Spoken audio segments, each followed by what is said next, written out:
De la primitiva estructura de Stonehenge han quedado pocas huellas en la colina ocultas por la imponente sombra de estos megalitos que fueron colocados 1000 años más tarde. 2300 a.C. Es un día cualquiera y la gente de Stonehenge está cazando en el bosque. De pronto el sol se oscurece. Un círculo negro empieza a taparlo. El frío cubre la tierra. El dios Sol ha abandonado al hombre. Hoy sabemos que un eclipse tiene lugar cuando el Sol, la Tierra y la Luna se encuentran alineados. Esto sucede raramente porque la órbita de la Luna tiene una inclinación de 5 grados respecto al plano de la eclíptica, es decir, el plano en el que gira la Tierra. Aún así, la Luna intercepta la órbita terrestre en 2 puntos llamados nodos. Ese es el momento en el que puede producirse un eclipse. Para descubrir el misterio de los eclipses, los hombres de Stonehenge empezaron por lo que podían ver desde la Tierra, la salida y la puesta del Sol y de la Luna. ¿Qué hicieron? En el alba del 21 de junio, el solsticio de verano, pusieron la primera piedra. Después esperaron 6 meses, el solsticio de invierno. La Luna sale por la izquierda de la piedra principal. Allí se plantó un palo de madera. Al año siguiente el Sol volvió a aparecer sobre la piedra principal y se colocó otro palo para señalar un nuevo desplazamiento de la Luna.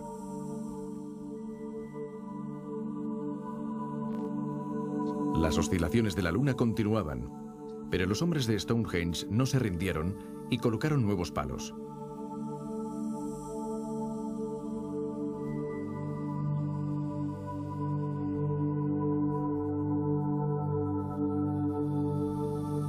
Este registro de los movimientos de la Luna prosiguió hasta que nuestro satélite no salió por detrás de la piedra principal porque ese día hubo un eclipse.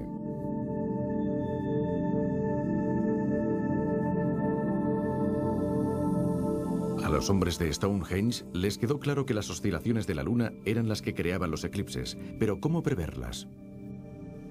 Muy fácil. Su situación detrás de la piedra principal indicaba que la Luna se encontraba en el mismo plano que la Tierra y el Sol, es decir, en un nodo. Colocando los palos de madera, los hombres de Stonehenge habían aprendido que los nodos recorren las mismas posiciones en un ciclo de 19, 18, 19 años. Así es que en la colina estaban todos los elementos necesarios. El Sol era la piedra principal, la Luna los palos de madera, y los nodos estos 56 hoyos que fueron excavados en el terreno en un círculo que se utilizó como eclíptica. ¿Por qué 56 hoyos? Porque este número se adaptaba bien al año solar, al mes lunar y sobre todo al ciclo de los nodos. 56 es igual a 19 más 18 más 19 años.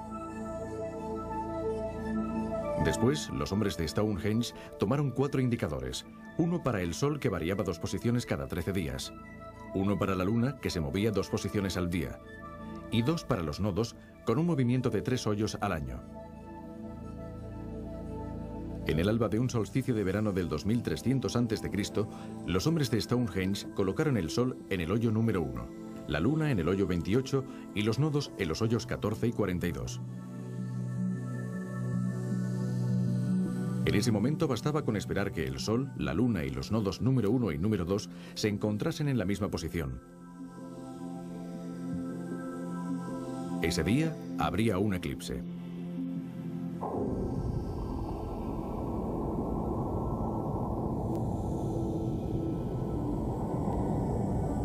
Los hombres, o mejor dicho, los científicos de Stonehenge, habían inventado el primer ordenador de la historia de la humanidad. El Stonehenge que podemos admirar nació 1000 años más tarde, después de que nuevos pueblos modificaran la primitiva estructura del templo hasta convertirlo en el gigantesco calendario solar que todavía vemos hoy. Para los antiguos astrónomos era fácil extraer indicaciones del Sol y de la Luna, pero no de las estrellas errantes, es decir, de los cuerpos que hoy conocemos como planetas. Los planetas parecen moverse desordenadamente porque, al igual que la Tierra, orbitan alrededor del Sol. Por eso no se mueven junto a las otras estrellas que aparecen en el fondo. Los griegos veían el universo de esta manera: una serie de esferas de cristal concéntricas que estaban en movimiento alrededor de la Tierra. En cada esfera había un cuerpo celeste, el Sol, la Luna y los 5 planetas conocidos en la antigüedad, las estrellas errantes.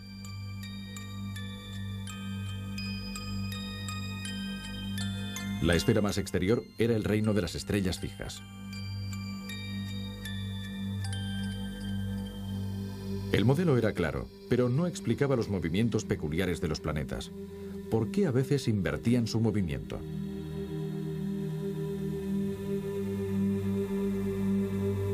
El astrónomo griego Ptolomeo, que vivió en Alejandría en el siglo II, encontró una respuesta. Estaba convencido de que los planetas orbitaban alrededor de la Tierra.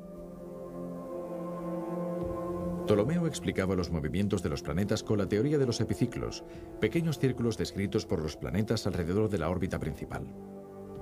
La idea era un poco extraña, pero se adaptaba bien a las observaciones. Cada año, en el solsticio de verano, el Sol iluminaba perpendicularmente el interior de un pozo de Siena, en Egipto. En el mismo momento, cientos de kilómetros más al norte, en Alejandría, una columna proyectaba su sombra en el suelo. El director de la famosa biblioteca de Alejandría, Eratóstenes, no comprendía cómo era posible que al mismo tiempo en Siena no hubiese sombras y en Alejandría sí. La explicación está en la curvatura de la Tierra.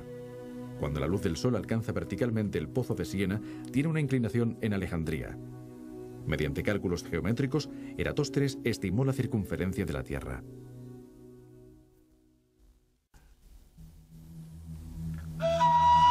En el siglo III a.C., el astrónomo griego Eratóstenes midió por primera vez la circunferencia del planeta Tierra con una sorprendente exactitud. Eratóstenes era el director de la Biblioteca de Alejandría, una de las más famosas y completas del mundo antiguo en el norte de Egipto. En uno de los papiros de la biblioteca, Eratóstenes leyó las conclusiones de una observación hecha en Siena, una localidad situada al sur del Nilo. Se había observado que en el mediodía del 21 de junio, el día más largo del año, los objetos verticales no proyectaban ninguna sombra. A medida que el Sol se acercaba al mediodía, estaba escrito en el papiro, las sombras de las columnas del templo se hacían cada vez más cortas hasta que finalmente desaparecían. Y no solo eso, el Sol se reflejaba en las aguas de un pozo muy profundo. Todas estas observaciones conducían a una sola conclusión. En aquel momento el Sol se encontraba sobre la vertical del lugar. Eratóstenes intentó verificar en Alejandría el siguiente 21 de junio al mediodía las observaciones descritas en el papiro. Al mediodía, las sombras de las columnas de Alejandría se hacían muy cortas, pero no desaparecían. A partir de esta observación, Eratóstenes llegó a la conclusión de que la Tierra era curva. Como el Sol está muy lejos, solamente una pequeña porción de los rayos llega hasta un blanco tan pequeño como la Tierra. Estos rayos, debido a la distancia del Sol y a las pequeñas dimensiones de la Tierra, pueden ser considerados paralelos. Imaginemos dos columnas verticales idénticas, una en Alejandría y otra en Siena. Si en un momento dado ninguna de las dos proyectara sombra, el Sol se encontraría exactamente encima y los rayos incidirían sobre ellas con el mismo ángulo. Si esto fuese cierto, las dos columnas estarían sobre una superficie plana. Aunque las dos columnas proyectaran la misma sombra, la conclusión sería la misma. Los rayos solares incidirían con la misma inclinación, un hecho posible únicamente si la Tierra fuese plana. Como ya sabemos, estas no fueron las observaciones de Eratóstenes. Para que los rayos solares pudieran incidir sobre la columna de Alejandría y sobre la de Siena con ángulos distintos, la superficie terrestre tenía que ser curva. Eratóstenes llegó a la conclusión de que cuanto más difieren los ángulos, mayor es la curvatura de la Tierra. Midiendo la longitud de la sombra y la altura de la columna, Eratóstenes logró determinar el ángulo con el que el Sol iluminaba a Alejandría. Ese ángulo, el mediodía del 21 de junio, era de 7 grados. Utilizando las reglas de la geometría euclidiana, dedujo que si las dos columnas de Alejandría y de Siena se hubiesen prolongado hasta el centro de la Tierra, se habrían encontrado, formando un ángulo de 7 grados. Así, la distancia entre Alejandría y Siena era un 1/50 de la circunferencia terrestre, pues 7 grados son un 1/50 de los 360 grados que forman una circunferencia completa. Eratóstenes encargó a una persona que caminara de Alejandría a Siena contando los pasos. A partir de este valor, calculó la distancia en unos 800 kilómetros. Si para cubrir un ángulo de 7 grados eran necesarios 800 kilómetros, la totalidad de la circunferencia terrestre, es decir, 360 grados, necesitaría 800 kilómetros por 50, es decir, 40.000 kilómetros. Este valor inferior en unos 800 kilómetros al auténtico, fue calculado 17 siglos antes de que la época de las grandes exploraciones confirmara que la Tierra era efectivamente redonda. Las atentas y brillantes observaciones de Tycho Brahe y la teoría heliocéntrica de Copérnico llevaron a Johannes Kepler en el siglo XVII a establecer que los planetas orbitan alrededor del Sol. Los cálculos de Kepler indicaron que la Tierra y los planetas se mueven en órbitas ligeramente elípticas. La teoría de Ptolomeo, de 1800 años de antigüedad, quedaba finalmente refutada. La teoría de Kepler también era válida para los movimientos de los satélites y de los cometas. Galileo compartió la teoría de Kepler y por ello fue condenado por la Iglesia. La invención del anteojo le convirtió en el primer gran astrónomo moderno. A finales del siglo XVII, Isaac Newton no solo dividió la luz en los colores del espectro, sino que también elaboró la teoría de la gravedad.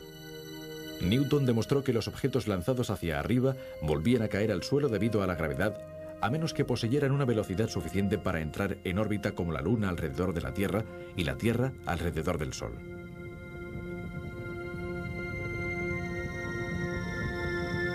En el siglo XIX, William Herschel construyó un gran telescopio y empezó a elaborar un mapa del cielo.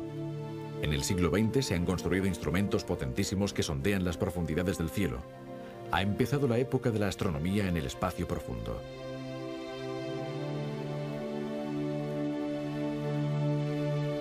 En los 100 últimos años se ha desvelado la naturaleza de las estrellas.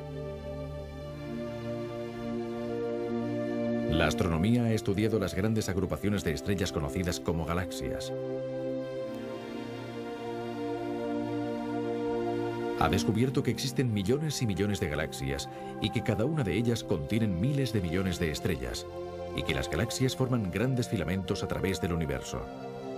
La astronomía ha demostrado que en vez de hallarnos en el centro del universo, solamente somos un granito perdido en la inmensidad del cosmos, pero un granito en el que han florecido la vida y la inteligencia.